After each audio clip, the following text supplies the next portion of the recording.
as we ease you into the week, the very interesting thing is that last week when we were talking about some of the stuff that Rastafarians do, we nearly got Dr. Mabila Mathebula in trouble.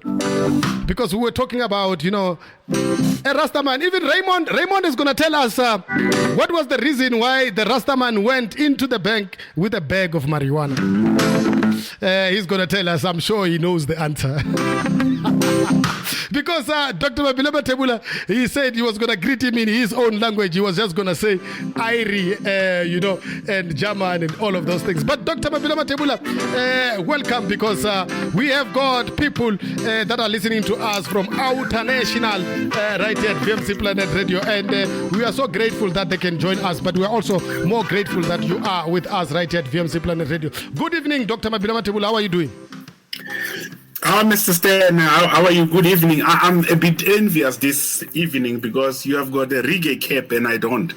All you have to do is to come to the studio so that you can get yours. Those caps get to be made here at VMC Planet Radio.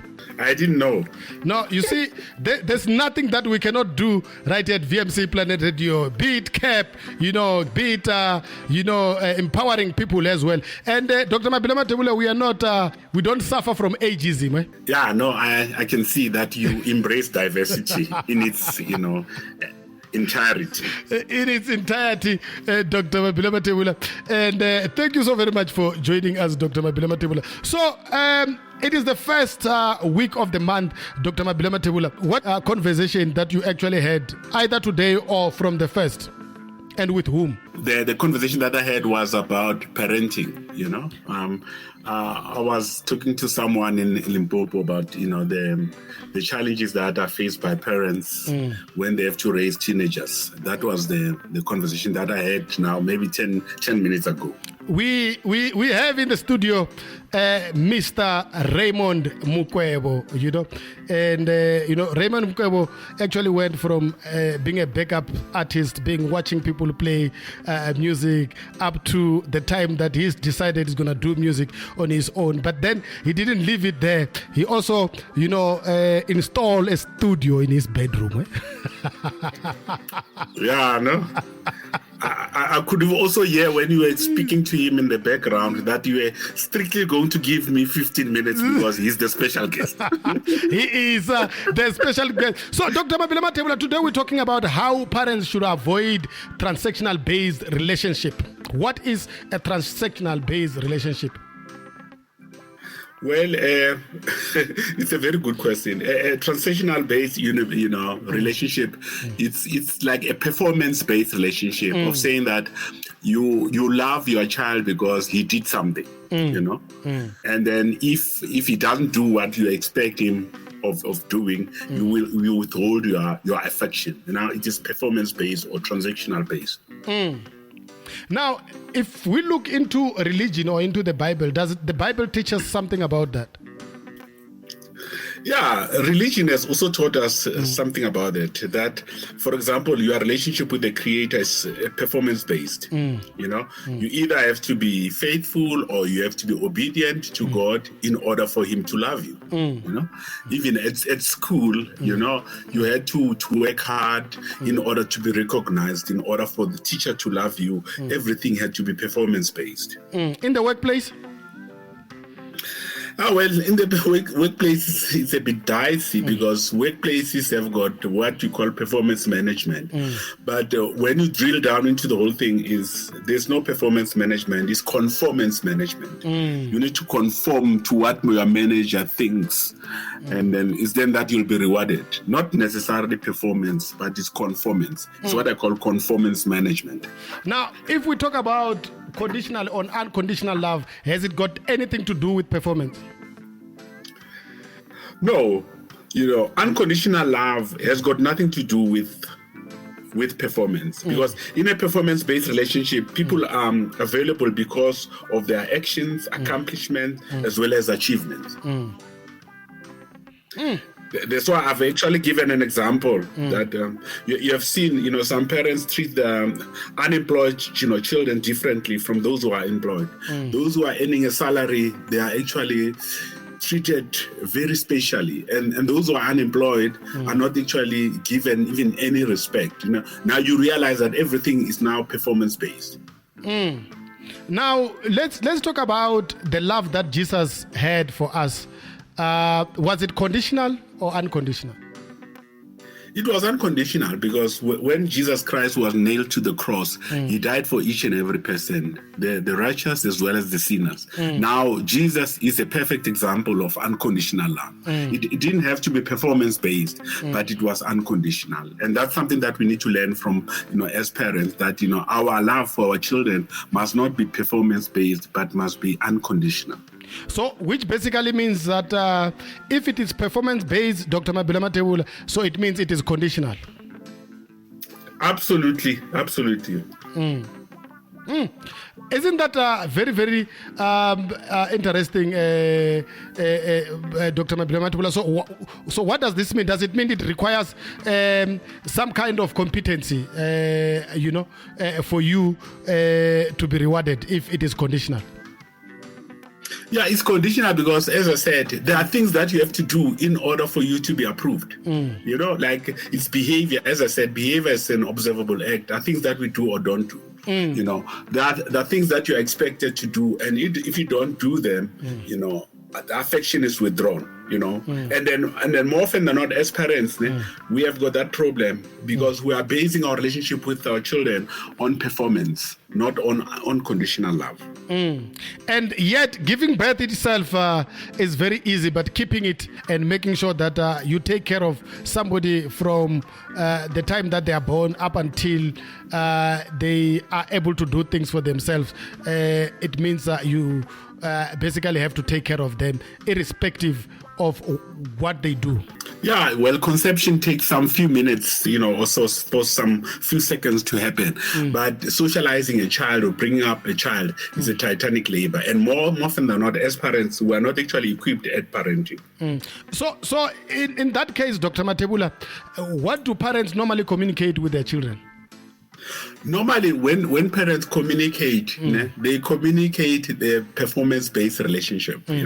They'll communicate academics, how you have to do it, work, behaviors, rules, privileges, sports involvement, the right friends, choosing the right clothes, cleaning up rooms, performing chores, obeying rules of the house, and all these are performance-based. Now, is it conflict prone though? It is indeed, because if, for example, you don't do some of these, you'll be punished or the affection will be withdrawn. Oh, so that is the condition within which it sits. Yeah, in other words, Stan, if you are a parent and then you have got the list as we have actually highlighted now, and your child does not actually measure up to this, the question is, will you still love your child? Oh, yeah. Exactly. And if, for example, you won't love your child because your child didn't actually measure up to what I've read, it means that your love is performance-based. Now, if your children don't measure up to your specific standards now, right? And what is it? What is the one thing that you say to them? Yeah, normally when children don't measure up to their parents' standards, their parents end up being frustrated. And they might actually say things like this: I am ashamed of you. You make me sick. Get out of my sight. I can't believe you. Go to your room and away from me. How could you do this to me? We should never have adopted you. So on and so forth. So it means that if you can't actually measure up to that, the parents are frustrated and they can actually say anything, negative about you. Now, this is going to affect the child in a long term, Dr. Mabila Mathebula, because what is it that it does? If you say you are ashamed of your kids, so your kids now grow up understanding that they are the cause of your shame. In other words, which means they must try and work so very hard to please you. And ultimately, even when they are adults, they don't want to be to cause shame to anybody, and they will live their life trying to please anybody. In my assessment, am I right, Dr. Mathebula? Absolutely. They'll actually try by all means even to suppress their feelings in order to accommodate other people, because their self-esteem has been smashed by you as a parent. Their self-esteem has been smashed. I like your choice of word. Your diction is par excellent, Dr. Mathebula. Yeah, because last week I'm competing with you. Last week, you outperformed me. And this week I'm trying by all means to be the best. Oh, now, Dr. Mathebula, let's talk about how do you actually change performance-based relationship. And what I like about this question is that I know it is the relationship between parents and their kids, but I think it goes both ways.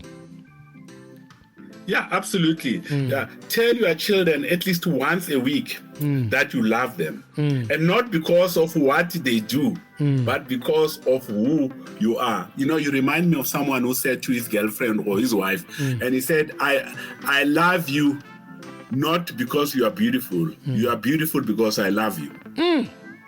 I'm just hoping that there are some sisters and mothers and girlfriends, that are actually listening. We have got Raymond here. I'm sure also, his partner might be listening and say, you were there in the radio. Can you repeat those words? You are talking about Raymond, and I'm envious because I know his music, but I have never met him. Yeah, exactly. And remember, we played his music when you were here. Yeah, I still remember. Yeah. And then number 2, Mr. Stan, good relationships don't work well with lists, standards, and expectations. If you want a good relationship with your children, like the catalog of lists of standards, of rules, and blah blah blah, does not actually work. A shopping bag of expectations. Yeah, that's why you find that the Israelites had a problem, with the 10 Commandments, because they actually found those things, to be very constraining. And then number 3, our relationship with our children must be love-centered and must not be performance-based. In other words, your relationship with your child is not a transaction where you debit or credit. There's no debit, there's no debit, there's no credit. One can tell that Dr. Mabila Mathebula is actually an accountant, Because you see, some of us that didn't do accounting, we don't know what is debit and what is liability, what is credit, and all of those things. And what is an asset? What's a fixed asset? What's a current asset? We do not know that. But Stan, you don't know what an asset is or what a liability is. But let me tell you something. You are an asset. Dr. Mabila Mathebula, you are also an asset to VMC Planet Radio as a whole, Dr. Mathebula, which we really appreciate very much. So let's talk about now. I know we're talking about parental relationship with their kids. But let's look at this performance-based relationship in any relationship, Dr. Mabila Mathebula. Does it also have to work like that? Yeah, well, even in your relationship, if your relationship is going to be performance-based, you are going to have problems, because you are expecting a person to perform some of the things. And if the person does not actually perform, there is conflict, and then, but once it's not performance-based, you can forgive one another, you can forgive this person, you can actually understand that this is my wife or this is my girlfriend, and then she has got her own limitations, she's not perfect, And even when understand you are not actually perfect, if maybe your wife could actually put you on a performance-based relationship, you are not going to succeed. I can tell you one thing. She's a great woman, Dr. Mabila Mathebula. I mean, for the 30 years of our life together, really, she had to put up with quite a lot. Yeah, because your relationship was not performance-based, it was love-based. It was love-based, it was not performance-based. Now, talking about that, Dr. Mabila Mathebula, we have to go into what we call the advice from Mars to Venus. Firstly, when you have got an opportunity for an open discussion with your partner, ask him what he does not like about your relationship, or else you may assume that his silence means happiness, only to be surprised that when he decides to opt out of a relationship, because as you said, men are from Mars, women are from Venus. More often than not, we bottle up. We don't actually want to talk about things, and at times we actually react. That's why you actually find a person who has been married for 30 years. He has actually moved out of the marriage. Now, women must normally actually talk to their husband about what worries them. What is it that they don't like, or their girlfriends, and then finally support all his family projects such as extra income, home improvements, as well as cost savings. Once you actually support his project, you become a powerful partner for your husband or for your boyfriend. Okay, Dr. Mabila Mathebula, somebody by the name of Ras Danger says you are talking about something very interesting. How do I get the material you're talking about? Do you have it online or wherever? But I think I can answer that, Dr. Mabila Mathebula, but I want you to answer. Oh, you want me to answer? Yeah, I want you to answer. No, I'll answer by the words from Gertrude Stein. There's no answer, there's never been an answer, and there'll never be an answer, and that's the answer. Okay, but my good answer will be that we are also going to make a podcast of this Ras Danger, so that we can you can be able to really listen again to the conversation that we just had with Dr. Mabila Mathebula, which is going to be very, very profitable. Oh, now I see another one coming here, Dr. Mabila Mathebula. Dr. Mathebula, okay, let me just read it the way it is. We are associated with this type of a relationship from young age because we were taught not to speak to our parents, especially looking at your father in the eye when you speak to him. So it will be difficult for you to get something out of him. It's Mavis. Yeah, no, that's why. Yeah, no, Mavis, it's a very good question. That's how we have been scripted. But as you go along, I think you need to unlearn the script, because you have been scripted in a particular way, and then now you need to be re-socialized. That's what I can say. Okay, now Rose says, Dr. Mabila Mathebula, my concern here is that we don't actually have a very good relationship where I have to sit with my kids and perhaps have heart-to-heart discussion.